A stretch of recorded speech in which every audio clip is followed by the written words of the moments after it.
چند جملے آپ کی خدمت میں بیان کرنا چاہوں گا۔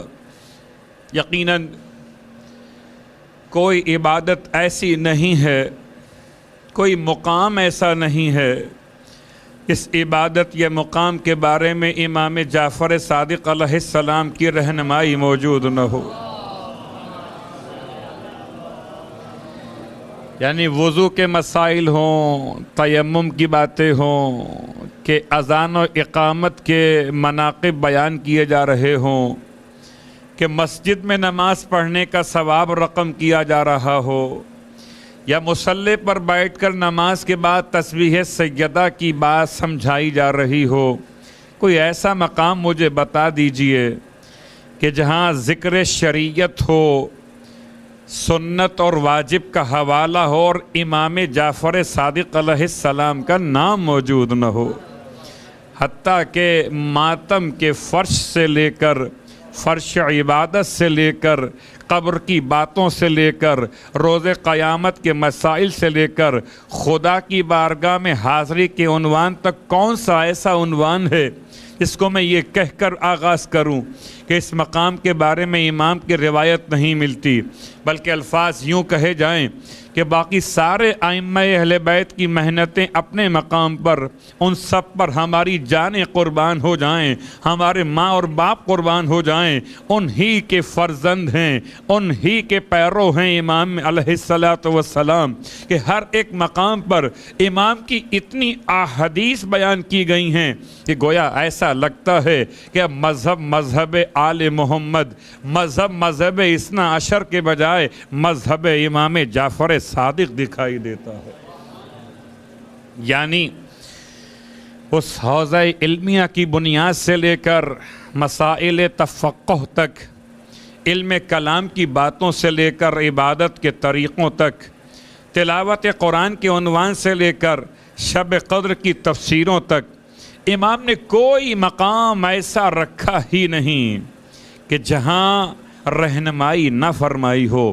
گویا امام علیہ السلام کے تمام تر خدمات کو بیان کرنے کے لیے، آپ کی دعاؤں کو سمجھانے کے لیے ایک مکمل مجلس نہیں بلکہ مکمل عشرہ چاہیے، علماء ہوں، خطبہ ہوں، اور امام کی سیرت کے عناوین پر گفتگو کی جائے۔ امام کا زہد کیا تھا، امام کا علم کیا تھا، امام کا تقوی کیا تھا، امام کا انداز محبت کیا تھا، امام کا طریقہ اخلاق کیا تھا، امام کا مومن کا عنوان حقوق بیان کرنے کا طریقہ کیا تھا۔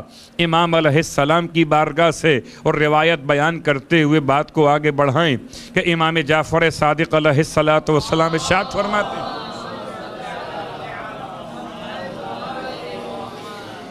اور اس روایت سے آغاز اس لیے کر رہا ہوں کہ روایت آپ نے ہزار بار سنی ہے، بارہا سنی ہے، اور سنتے رہیے گا کہ اس روایت کا ایک تعلق انسان کی دنیا سے ہے اور ایک تعلق انسان کی آخرت سے۔ امام ارشاد فرماتے ہیں، اذا مات ابن آدم، جب فرزند آدم دنیا سے انتقال کر جاتا ہے، جب کسی انسان کی موت واقع ہو جاتی ہے، انقطع عملہ عن الدنیا الا عن ثلاث، تو اس کے تمام دنیا سے تعلقات منقطع ہو جاتے سوائے 3 تعلقات کے۔ تمام تر اشیاء سے تعلقات ختم ہو گئے۔ کل تک یہ مکان میرا تھا، جب میں نہ رہا تو یہ مکان بھی میرا نہ رہا، اب یہ مکان کس کا ہے؟ کہ اب یہ مکان ورثاء کا ہے، اب یہ مکان صاحبان حقوق کا ہے۔ کل تک یہ لباس میرا تھا، اب یہ لباس میرا نہ رہا۔ کل تک یہ مال میرا تھا، اب یہ مال میرا نہ رہا۔ اور اس حد تک امام کے الفاظ نے انسان کو متوجہ کیا۔ ارشاد فرمایا کہ 3 چیزیں ایسی ہیں جو انسان کے مرنے کے بعد بھی اس کے ساتھ ساتھ باقی رہتی ہیں، رابطہ باقی رہتا ہے۔ وہ 3 باتیں کون سی؟ ارشاد فرمایا، صدقۃ جاریہ، ایک صدقہ جاریہ جو انسان کی موت کے بعد بھی اس سے منقطع نہیں ہوتا۔ واقعاً صدقہ جاریہ صاحبان مال کے لیے مال دے دینا، اور صاحبان علم کے لیے علم کی بات کا پہنچا دینا، صاحبان تقوی کے لیے تقوی کی بات کا اس طرح سے مکمل کر دینا کہ ریاکاری کی نیت نہ ہو، لیکن اگر میری عبادت کو دیکھ کر کسی کو عبادت کا شوق پیدا ہو گیا تو میں نے تقوی کا صدقہ ادا کر دیا۔ صلوات پڑھے محمد و آل محمد۔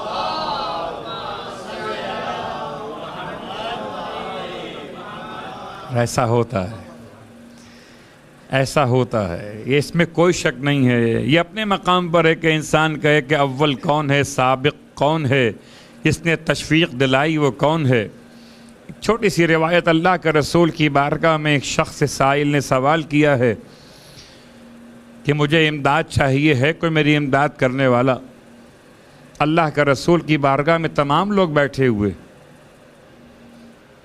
ایک مرتبہ ایک صحابی نے اٹھ کے اس کی امداد کی ہے، اور اس کی امداد کو دیکھ کر باقی آہستہ آہستہ لوگ اٹھنے لگے اور اس کی امداد کرنے لگے۔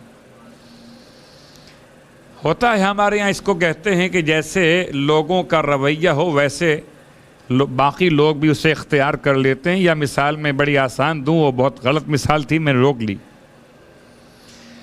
آج کل ٹریفک کے مسائل میں رانگ سائڈ چلنا ایک ایسی روش بن گئی کہ ایک گاڑی اگر غلط چل رہی ہے تو اس کے پیچھے پیچھے اور گاڑیاں بھی راستہ بنا لیتی۔ یہاں مثال فعل غلط ہے، وہاں مثال فعل درست ہے کہ اللہ کا رسول کی بارگاہ میں سائل کا سوال ہے، سب پر خاموشی طاری ہے، جس نے اول اٹھ کر امداد کی ہے، باقیوں نے دیکھا دیکھی شرما حضوری کہ لاؤ ہم بھی اس کار خیر میں شریک ہو جائیں۔ اللہ کے رسول نے ارشاد فرمایا باقی سب اپنے مقام پر جو دے رہے ہیں ان کو اس کا ثواب ملے گا، لیکن جس نے آغاز کیا اس کے نامہ اعمال میں اپنے عمل کا بھی ثواب اور دیگر افراد کے عمل کا بھی ثواب لکھا جائے گا۔ تو صدقہ جاریہ یعنی ایک انسان کا اس طرح سے نماز شب کا ادا کرنا، اس انداز سے مولا حسین کی زری کو پکڑ کر رونا اور فریاد کرنا کہ دوسروں کے لیے نمونہ عمل قرار پائے، یہ بھی صدقہ جاریہ ہے۔ مثال بڑی آسان سی، بہت اچھا ہے انسان کے لیے کہ انسان زبان سے کوئی بات کہے اور قبول کی جائے، اس سے زیادہ عمدہ یہ کہ انسان اپنے عمل کو ایسا کر لے کہ اس کے عمل کو دیکھ کر لوگوں کے عمل کی اصلاح ہو جائے۔ لیکن صدقہ جاریہ، لفظ جاریہ، خیر یہ تو مکتب اہل بیت کا مجمع، یہاں تو مسلسل صاحبان علم، صاحبان فضیلت آ کر اپنے علم سے اور اپنے فضل سے افادہ کراتے رہے اور مومنین استفادہ کرتے رہے۔ بس ایک جملہ سرکار ختم یہ مرتبہ صلی اللہ علیہ وآلہ وسلم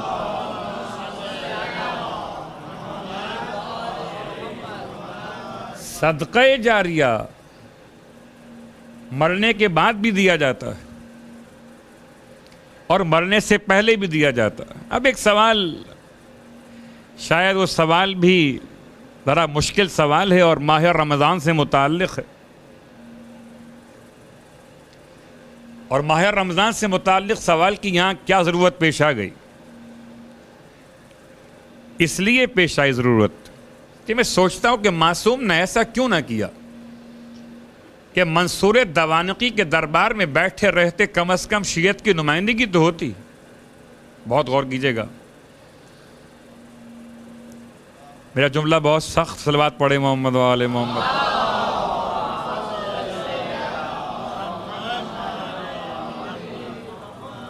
کیا مطلب؟ آسان کر لیتے ہیں مطلب کو، کہ جب فقہ بنائے جا رہے تھے، جب امام کے نام نہاد شاگردوں کو امام بنایا جا رہا تھا اور درباروں میں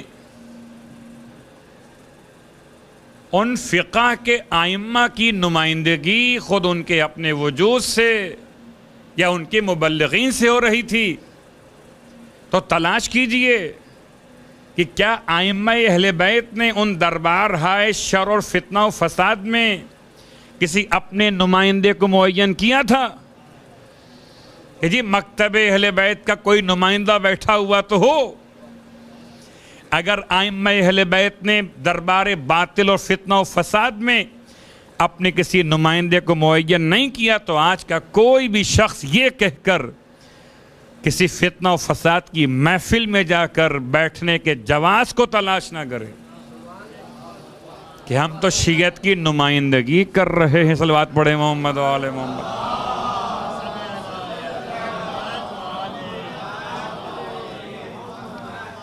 ایک مسئلہ صاحبان علم کا، ایک مسئلہ صاحبان ایمان کا۔ صاحبان علم کا مسئلہ صاحبان علم کے ساتھ، ہم تو صاحبان ایمان کی باتیں کر رہے ہیں۔ صاحبان ایمان کا مسئلہ کیا؟ کسی مقام پر بھی انسان جائے تو کیا دیکھے کہ شرعاً جانا جائز ہے کہ حرام ہے؟ آغائے سیستانی سے مسئلہ بعد میں پوچھے، پھر روایات کی روشنی میں خود سمجھے کہ اس کی شرعی ذمہ داری کیا ہے۔ مسئلہ استنباط نہیں ہے یہ کہ استفتاء کیا جائے۔ استفتاء کب ہوگا؟ جبکہ نص صریح موجود نہ ہو۔ استفتاء کب ہوگا؟ جبکہ آیت محکمہ موجود نہ ہو۔ استفتاء کب ہوگا؟ جبکہ معصومین کی روش موجود نہ ہو۔ استفتاء کب ہوگا؟ جبکہ علماء ما سبق کا کوئی انداز موجود نہ ہو، تب پوچھئے گا نا۔ لیکن اگر سیرت معصوم، آیات قرآن، احادیث پیغمبر اور علماء ما سبق کا طریقہ موجود ہو تو چلیے بات کو اور آسان کر لیتا ہوں، کہیں کوئی یہ خیال نہ کیا جائے کہ جواب کہاں رہ گیا۔ جواب بڑا آسان سا ہے۔ ہر اس مقام پر جانا شرعاً جائز ہے جہاں انسان کا دین اور ایمان خطرے میں نہ ہو۔ بہت توجہ کے ساتھ، دین اور ایمان خطرے میں نہ ہو۔ اور ہر اس مقام پر جانا حرام ہے۔ چلیے بات بڑی آسان سی ہم کر لیتے ہیں۔ ایک ہے خالصتاً حرام، ایک ہے خالصتاً حرام نہیں ہے لیکن اشتباہ بالحرام ہے۔ اور سرکار ختم یہ مرتبہ صلی اللہ علیہ وآلہ وسلم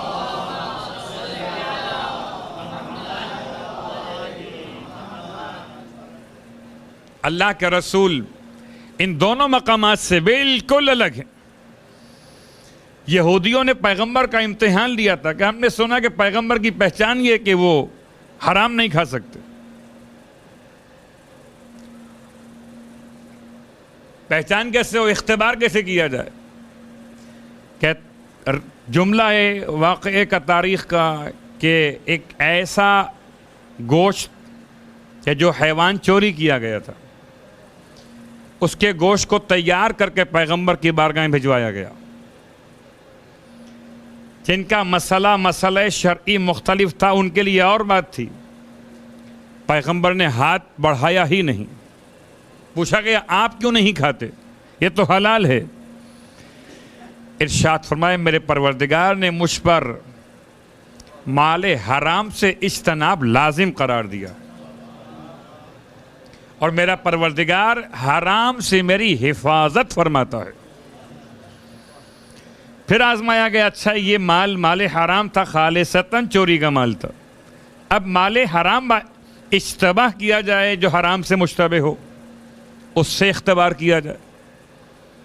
بغیر پیسے دیے ہوئے ادھار پر لے لیا، نیت یہ تھی کہ دیں گے نہیں، نیت یہ تھی کہ دیں گے نہیں، اور اس کے بعد لے کر اللہ اکبر پیغمبر کی بارگاہ میں پیش کیا گیا۔ آپ نے ہاتھ پھر روک لیا، پوچھا گیا اب کیا مسئلہ ہے؟ کہ میرے پروردگار نے جیسے مجھے حرام سے بچایا ویسے مجھے اشتباہ بالحرام سے بچایا ہے۔ انسان مکروہات سے کیوں بچنا چاہتا ہے؟ تاکہ محرمات کا زینہ نہ قرار پائے۔ ماہ رمضان، راتیں متبرک، اور پھر ایسے پروگرامز میں شرکت دینی سوالات کے نام سے، انبیاء کے قصوں کے نام سے، اور مولائے کائنات کے فضائل کے بیان کے نام سے. تو کیا مولائے کائنات کے فضائل اگر بیان ہوں دربار حاکم شام میں، تو کیا حاکم شام کے دربار میں جا کے بیٹھنے کی اجازت ہو گئی؟ یہ کہہ کر کہ ہم مجلس ولایت علی ابن ابی طالب میں شرکت کے لیے جا رہے ہیں، نہیں.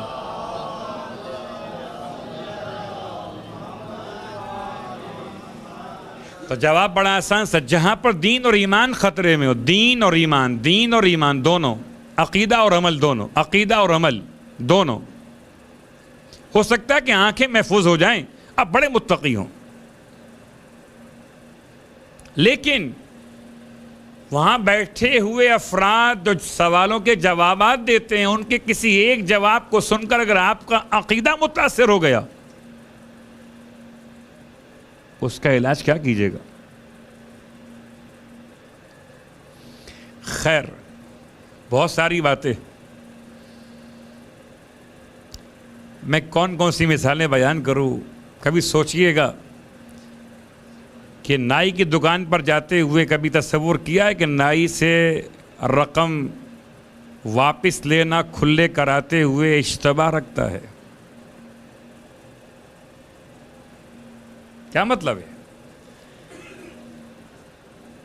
کہ نائی دو کام کر رہا ہے، ایک جائز کر رہا ہے، ایک حرام کر رہا ہے.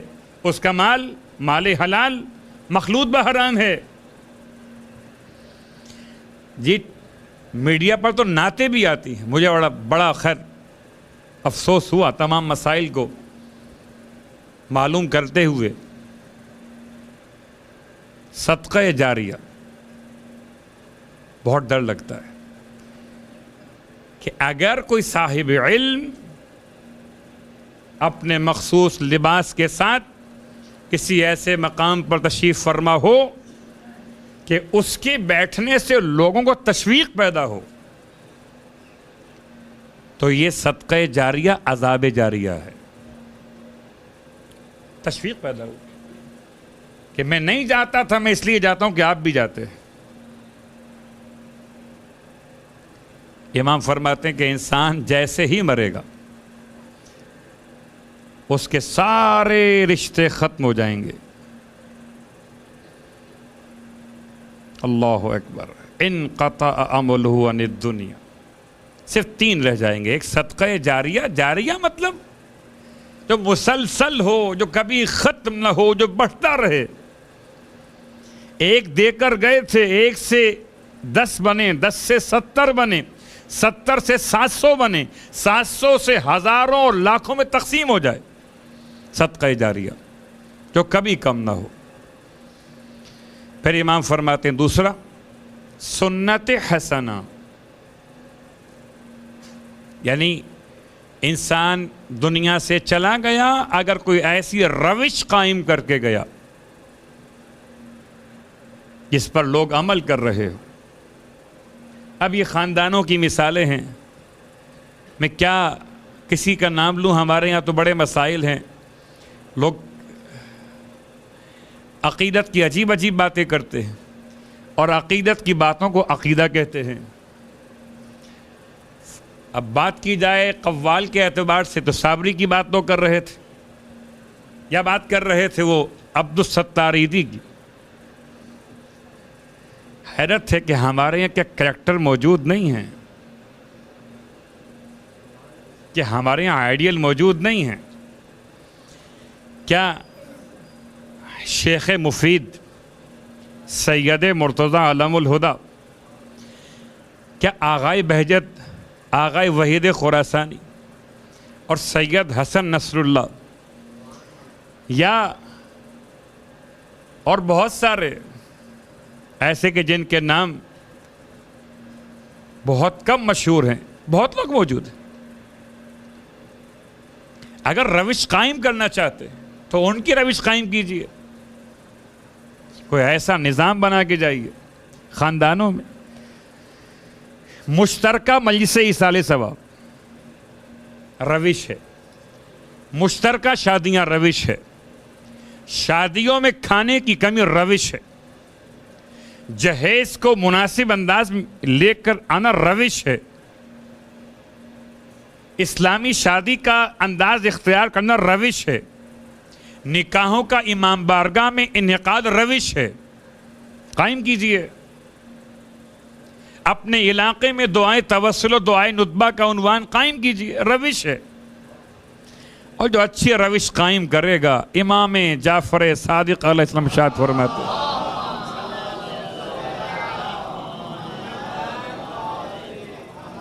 اچھی روش، واقعاً انسان دنیا سے چلا جائے گا، امام فرماتے ہیں، مگر روش جو سنت حسنہ ہو۔ کچھ لوگ ہیں جو بدعت حسنہ کی بات کر رہے تھے، امام نے اپنے ماننے والوں کے لیے سنت حسنہ کی بات کی۔ اور تیسری اور آخری بات امام فرماتے، اولاد صالح۔ ویسے تو بہت سارے انداز ہیں امام کی سیرت کے، لیکن تربیت کے باب میں بچے کا نام رکھنے سے لے کر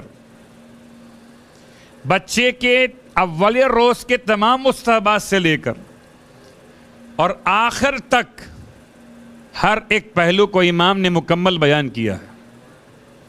آئیے امام علیہ السلام کی ایک اور روایت جو میرے اور آپ کے لیے اب روش بن سکتی ہے امام کی سنت پہ عمل کرتے ہوئے۔ امام ارشاد فرماتے کہ تمہیں چاہیے کہ تم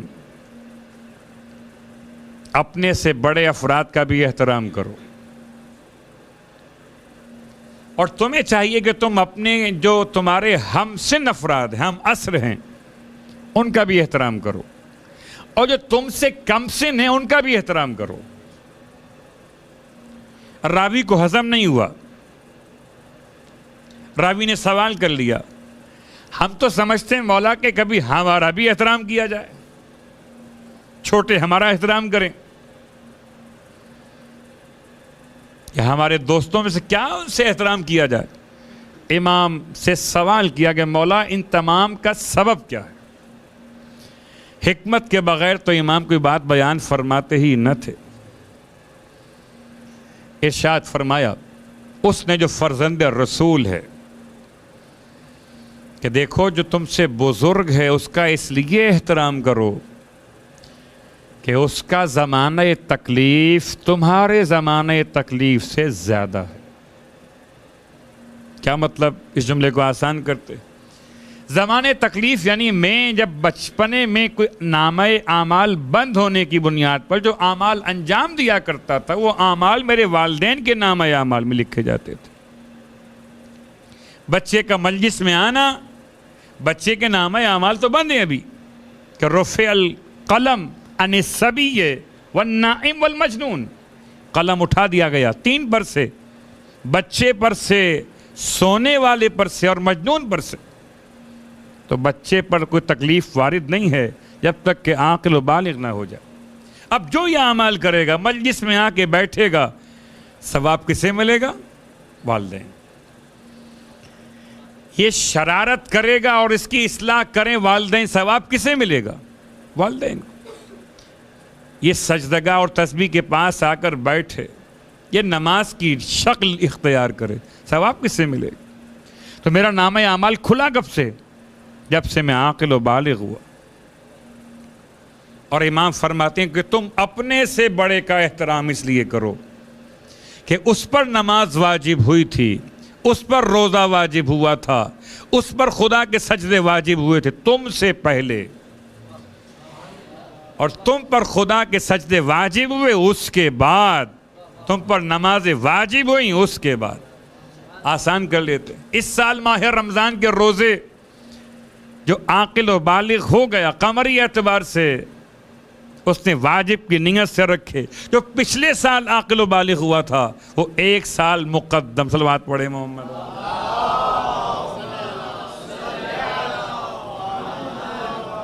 بڑا فرق۔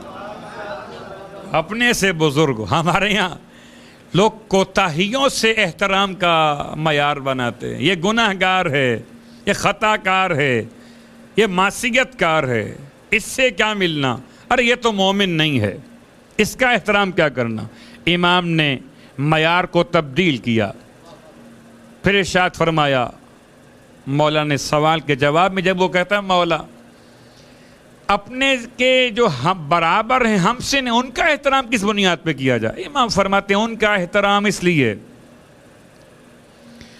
کہ تمہارے گناہ تمہارے لیے یقینی ہیں، تمہارے علم میں کہ تم کیسے گناہ گار ہو، اور جو تمہارے ہم سے ہیں ان کے گناہ تمہارے لیے ظن کی منزل پر ہیں، یقین کی منزل پہ نہیں.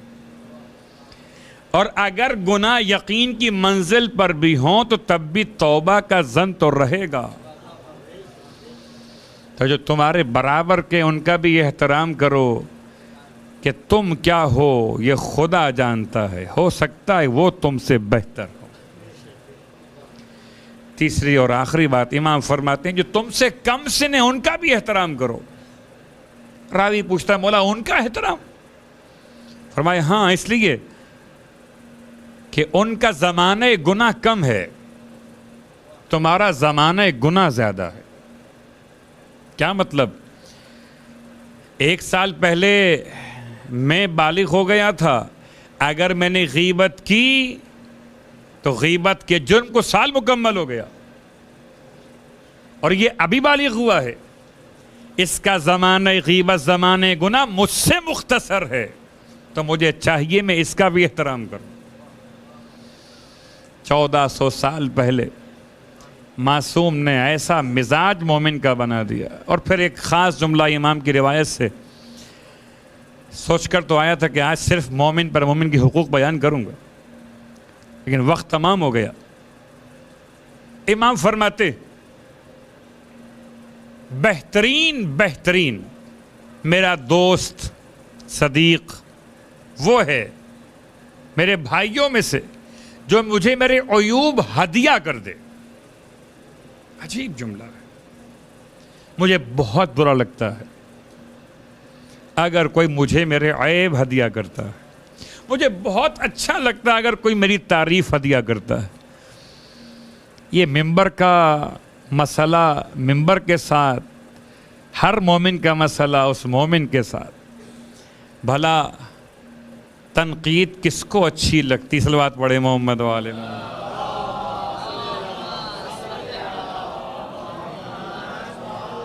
دیکھیے کسی بھی روایت کو ہم مطلقاً سب پر نافذ نہیں کر سکتے. امام کا جو پیغام ہے اس کو سمجھنے کے لیے پہلے مزاج بنانا پڑے گا. امام فرماتے ہیں میرا بہترین دوست وہ ہے میرے بھائیوں میں سے جو میرے عیوب مجھے ہدیہ کر دے، مجھے بتائے کہ میرے عیوب کون سے، میری آواز کہاں تک پہنچی یہ بتائے مجھے، میرے الفاظ کیا تھے وہ بتائے مجھے، میں نے کہاں لفظ مذکر کو مؤنث پڑھ دیا وہ بتائے مجھے، کہاں میں نے کسی واجب کو کم انجام دیا وہ بتائے مجھے. میرا بہترین دوست وہ ہے، بہترین دوست. اور یقین کریں کہ میں اور آپ ہم سب ملا کر آج کے دور میں سب سے بدترین دوست وہ ہے ہمارا جو ہمارے عیب ہمیں بار بار بتلائے کہ جی بیٹی کو کہاں بیاہ دیا، اچھا فیصلہ نہیں کیا، بہو کے ساتھ آپ نے کیا کیا، یہ ظلم کر دیا، یہ اپنی بہن کے ساتھ کیا کیا، اس کا حق میراث ضبط کر لیا. آج کسی مومن کو مومن کچھ کہے تو برا لگتا ہے. خدا معلوم امام جعفر صادق علیہ السلام کن الفاظ میں ادا کر رہے تھے، کیا الفاظ تھے. پھر ارشاد فرماتے ہیں ایک اور روایت میں کہ جو شخص من وعظ اخاہ سرا، اس نے اپنے بھائی کو نصیحت کی پوشیدہ طور پر، فقد زانہ، اس نے اپنے بھائی کو زینت دے دی. جس نے اپنے بھائی کو پوشیدہ طور پر نصیحت کی. آپ کو اگر یہ بات معلوم ہو کہ مجھ سے غلطی ہوئی ہے تو میری غلطی بتانے کے دو طریقے ہیں آپ کے پاس، کہ آپ فرش عزا پر بیٹھے بیٹھے اپنے ہاتھ کو اٹھا کر آواز کو بلند کر کے کہیں جی قبلہ آپ غلط پڑھ رہے ہیں، یہ جملہ یوں نہیں یوں پڑھنا چاہیے آپ کو۔ معلم نفسیات ہے معصوم، کیا منزل ہے کہ مسئلہ حل بھی کرنا ہے، نفسیات کو پامال ہونے سے بچانا بھی ہے، ورنہ ہر کس و ناکس ہر دوست بیٹھ کر فرش عزا سے کہہ دے کہ جی آپ غلط پڑھ رہے ہیں اور لوگ قبول کر لیں۔ امام نے فرمایا من وعظ اخاہ سرا، مجلس پڑھنے کے بعد کاش کہ ہم جیسے طلباء میں اتنی ہمت و برداشت ہو کہ صاحبان ایمان کی نصیحتوں کو قبول کر سکیں۔ عجیب ہے واقعاً، ہم یہ تو چاہتے ہیں کہ صاحبان ایمان ہماری نصیحت قبول کریں، یہ ہم نہیں چاہتے کوئی ہم کو نصیحت کرے۔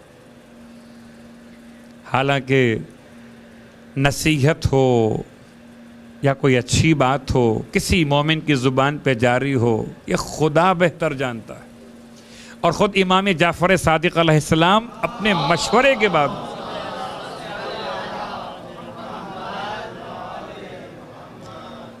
چلیے چونکہ معصوم ہے تو لفظ مشورہ استعمال ہوا، امام اپنے معاملات میں اپنے حبشی غلاموں سے بات چیت کیا کرتے تھے، مشورہ کیا کرتے تھے۔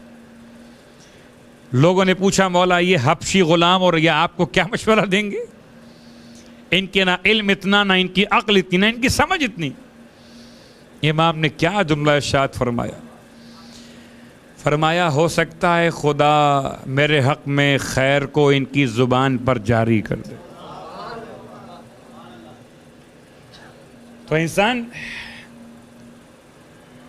اگر مومن اپنے کسی مومن بھائی میں کوتاہی ملاحظہ کرے تو ایک طریقہ یہ کہ سب کے سامنے کہہ دے۔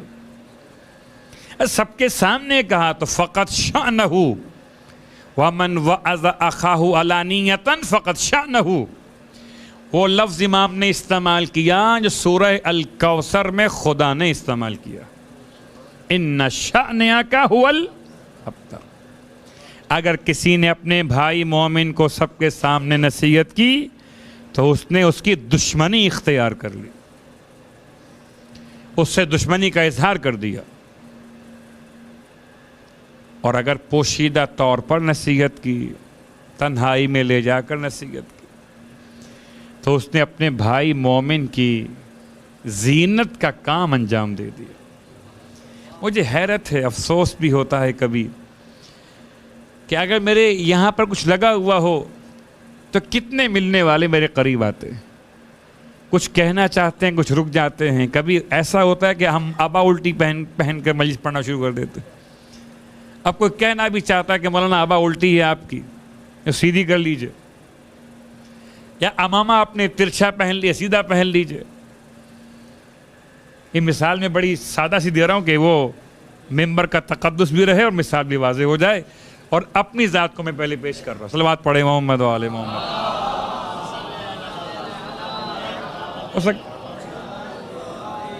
کوئی کہنا چاہتا ہے مجھ سے اور کہ نہیں کہہ پا رہا، لیکن پھر بھی ہمت کر لیتا ہے، اور کرتا کیسے ہے؟ اس کا طریقہ کار کیا ہوتا ہے؟ قریب آتا ہے، مولانا ایکسکیوز می، ذرا توجہ کیجیے گا، یا سوری پلیز مولانا یہ آپ کا یہ شاید یہاں کچھ لگا ہوا ہے، اگر اس کو ہٹا تو اس کا یہ ہٹانے کا انداز کتنا اچھا لگتا ہے۔ لیکن یہ مومن ہمت کیوں نہیں کرتا جب مجھے غیبت کرتے ہوئے دیکھتا ہے، جب مجھے تہمت لگاتے ہوئے دیکھتا ہے، جب مجھے نماز کے وقت میں کسی اور کام میں مصروف بالکل خاص طور سے دیکھتا، ہمت کیوں نہیں کرتا کہ میری اصلاح کر دے؟ حق ہے مومن پر مومن کا کہ اگر اسے کسی برائی میں مبتلا دیکھے تو اس کی اصلاح کرے، مگر کیسے؟ من وعظ اخاہ سرا، پوشیدہ طور پہ کرے۔ اس لیے کہ لباس تبدیل کیا جاتا ہے تنہائی میں، اور لباس میرے بدن کے عیب چھپاتا ہے۔ سب کے سامنے یہ عیب ظاہر نہیں ہوتے چونکہ لباس عیب چھپا لیتا ہے۔ اگر کوئی مومن میرا لباس بننا چاہتا ہے تو تنہائی میں میرے عیبوں پر پردہ ڈال دے، تاکہ جب سب کے سامنے عجیب کیفیت ہے واقعاً۔ خود پسندی اتنی طاری ہو گئی ہے کہ اپنے علاوہ کسی اور کی تعریف سننا قبول نہیں ہے، تو میں اپنے مومن بھائی کی زینت کیوں بنوں، اس کی کوتاہیاں کیوں دور کروں؟ میں تو چاہتا ہوں کہ وہ اور کوتاہی کرے تاکہ اس کی منزلت کم ہو اور میرا مقام بڑھتا چلا جائے۔ عجیب کیفیت ہے، خدا معلوم ہم کب جعفری بنیں گے۔ صرف فقہ جعفر صادق پر عمل کر لینے سے انسان جعفری نہیں ہوتا۔ ارے وہ تو امام مالک کے ماننے والے، امام ابو حنیفہ کے ماننے والے، امام شافعی کے ماننے والے جب کسی مشکل میں گرفتار ہوتے ہیں تو فقہ امام جعفر صادق ان کو مشکل سے نکال لیتا ہے۔ اگر کوئی وقت مشکل میں امام جعفر صادق کی فقہ پہ عمل کر رہا ہو تو جعفری نہیں ہوا ہے جب تک کہ سیرت جعفر صادق کو اختیار نہ کر لے۔ برحمتك يا أرحم الراحمين وصلى الله على محمد وآله الطاهرين